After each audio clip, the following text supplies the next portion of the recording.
Do you want to know how to bang out the world's best bacon? And don't pay $18 and $50 a kilo when you can save 30% and pay $12 a kilo. It's bloody piece of piss. You only need 2 bloody ingredients. Macon bacon cure and a pork loin roast. Hot tip for young players when you're picking a loin roast, you want it with the fat nice and soft and a relatively thin fat cap, around 1/2 to 1 centimetre. Rip out your bacon cure. Now you can go the blue or the red peel here. Jeffrey Dahmer probably wants you to take the skin off. I'm going to leave it on. Completely up to you. Nice heavy coat with your bacon cure.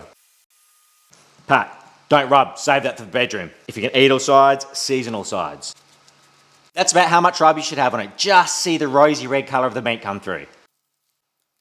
Now grab a Ziploc bag, write on it the date that you banged it in, and throw it into the fridge, and that will be step 2.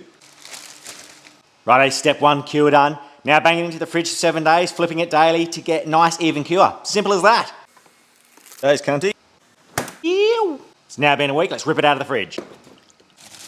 Low pressure water until all the cure is gone, and then pat it dry. Just a little hint of sriracha on the meat side, goes really well with the pork. Not mandatory, but your favourite pork rub. Don't forget, Pat, don't rub, save that for the bedroom. Clean skin. Once Pepper the pig hits 60 to 65 Celsius, rip her off and rest her. Look at the colour on that.